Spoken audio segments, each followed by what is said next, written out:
All right, hello everyone and welcome to another episode of Pounds to Kilos. We are on the eve of the 2020 CrossFit Open. It still seems weird to call it 2020 because it's 2019, but 2020 CrossFit Games Season Open, if that makes sense. It's got a funny feel about it. It's not the normal time of year that we do the Open. It doesn't have the same sense of build-up that we've had towards it. However, in the last week, especially with Dave Castro posting some stuff on Instagram, all of a sudden I feel like it's gained a lot of momentum in the gym, and I actually think it might be quite refreshing to do it at this time. Today's episode is the 5 open workouts that we do not want to see repeated, / you do want to see them repeated because they're so awful. This is purely my personal experience with these workouts. Obviously everyone will have their own little list of these were the worst 5, but I've done all the opens. I've been around CrossFit since the first one, and some of these workouts, some of you will have seen, others you're perhaps like, oh, what year was that from? So I'm going to talk you through what the workout was, why it was so bad for me, and just basically recall some highlights, if you want to call them that, highlights of the Open. So the first workout that I do / don't want to see repeated is from 2011, and it is a 5-minute AMRAP of a squat clean. That was worth 1 rep and a jerk. And the weights at this thing was 75 kegs for men, and I believe it was 52.5 if you're converting pounds to kilos.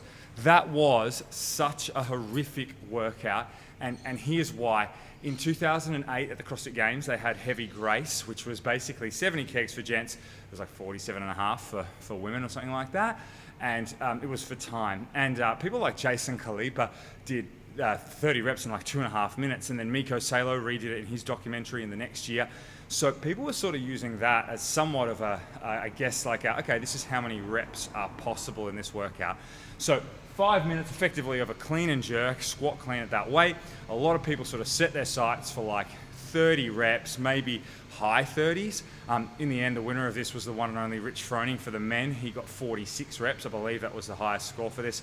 Look, it's just so simple, this workout, but if you've done anything like this before, you'll know that this is just so much legs. Having to pull it off the ground and squat it, it just began to gas people so much earlier than they thought it would.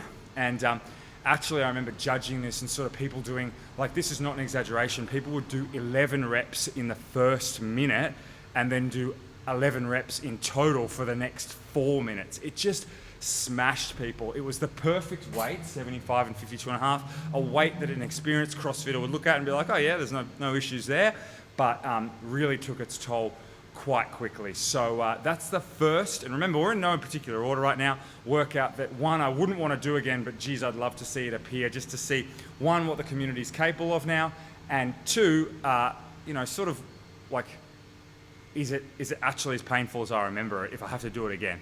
Okay, first workout. Second workout from the CrossFit Games Open workouts that we do not want to see repeated, and I feel like a lot of people, even if they weren't around when this first got dropped, will have done this since, and it is, of course, a 7-minute AMRAP. Now, I don't know how many 7-minute AMRAPs there's actually been in the CrossFit Games Open, so some of you will have picked this already. A 7-minute AMRAP of burpees.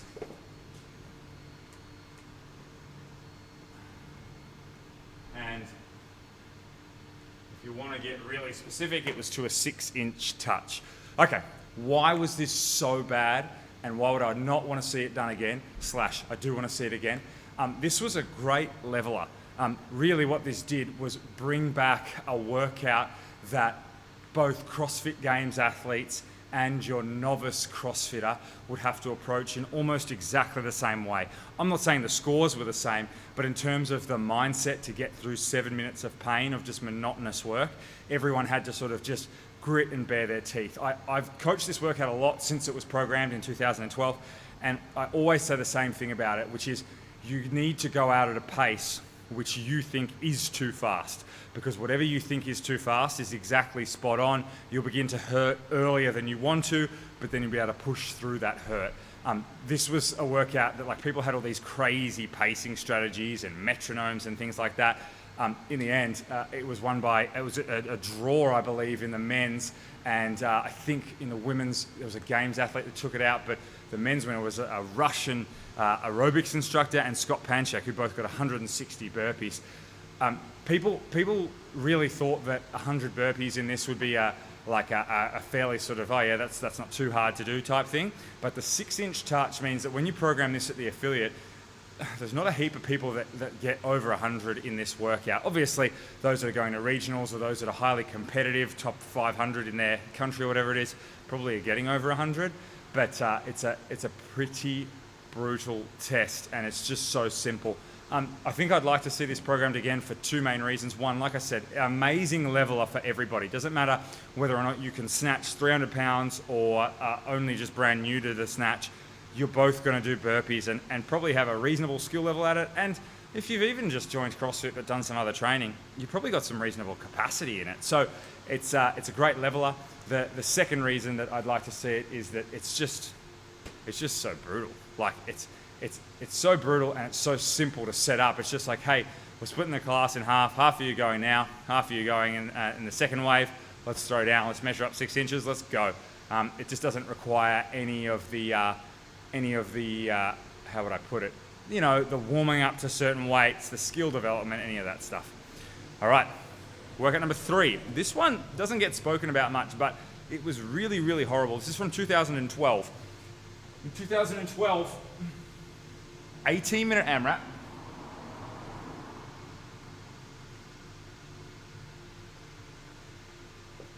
And it went like this. 15 box jumps at 24 inch and 20, 12 shoulder to overhead, excuse my writing, at 52.5 and 35, and then 9 toes to bar. This is such an elegant triplet. It's really quintessential CrossFit, like a grunt movement, a medium weightlifting movement, and then I'd say like a medium to low skill gymnastics movement. Very accessible workout to a lot of people. Nothing about it's super overwhelming, but if you had capacity in something like this, this was 18 minutes of like non-stop, and you pretty much wanted to stop from about 3 minutes on. It really reiterates that the best CrossFit workouts are simple and they don't look tricky or super hard on paper. So people in this workout, no one was able to hold like around a minute. That was just a little bit too much of an ask with the box jumps, but there were certainly people getting in like the 13, 14 rounds. And when we program this at the affiliates that I've worked at, anyone who's getting sort of north of 8 rounds is normally in the top sort of leaderboard piece of the day. But then people that are only getting like 3 or 4 rounds are still getting absolutely smashed from this thing. Probably the separator for a lot of people was how they felt about this particular weight here. Like if you felt like it wasn't heavy, then the box jumps became something that you could really go for. If you knew that was heavy, then the box jumps fried your legs. A lot of people did a push jerk who weren't as strong overhead. A number of people did a push press. I love programming this in the box. I think it's one of the most applicable CrossFit Open workouts to the affiliate class scenario. There's a few good ones that work for that, but that's probably the best. If you haven't done this workout, I recommend doing it. Like even if you just do it in between the Open workouts that are about to come out in the next few weeks, it's just a sweet workout, and I really like it to retest this one. So yeah, not one that gets brought up very often, but certainly one of the very best. Okay, let's have a look at the 4th of the workouts that I do/don't want to see repeated. This one actually got repeated already, so I wouldn't say it's impossible, but I'd say unlikely to be repeated again. And this was from 2012, 2013. It is as many rounds as possible in 12 minutes. And this had some, not some benchmarks as such, but some classic sort of rep schemes that we see for these movements. 150 wall balls, 90 double unders, and then 30 ring muscle ups. You know, there's no reason they couldn't do this again. Like, that test is always going to be relevant, isn't it? Regular height and weight on the wall ball, as many rounds as possible. Why is this so bad? Because it basically forces everybody to do Karen, which is not a workout that people like doing or do very often. Karen is 150 wall balls for time. So 12 minutes, even someone who's not super proficient at wall balls is probably going to get through 150 wall balls. It's asking you to do sort of like 12 or 13 a minute, which, you know, it's no small ask, but in the first few minutes, if you get ahead of the curve, you're likely to make 150. Then, should you get through the 150, your shoulders and your legs are cooked, you've got to do those double unders, which 90 is not many, but it's an inconvenience. And then obviously, those with ring muscle ups get to go at it, and those that don't have them had their little moment of like, can you get your first ring muscle up? And there were plenty of those that were very, very cool. So the reason that this workout is so good, and I'd like to see it repeated again, / I don't want to do it, is that everybody, when they see this workout, and I shouldn't say everybody, that's not true, the vast majority of people, including coaches and trainers, when they see this workout, straight away think, right, I need to dedicate some attention to this. Because like that's where the big dogs go really well in the ring muscle ups, so I need to like really put my effort into making sure my ring muscle up is on point. And it's like, you realize 15 wall balls in, that actually you've got to go through 6 or 7 minutes of wall balls to get there, which is going to be absolutely horrific. This was a classic test in that it drew your attention away from where the real workload was.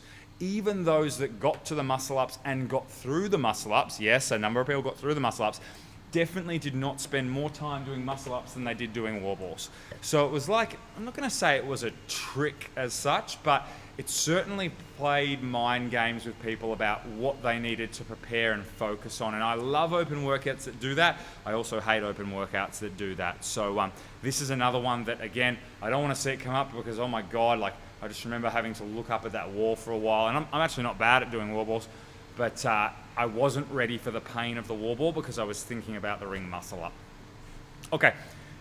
The last of my list of workouts that I would not want to see repeated / it has to be repeated at some point, whether it's this year or in the future, or maybe you just throw down at your affiliate and do this, is in my opinion the worst in terms of pain open workout ever.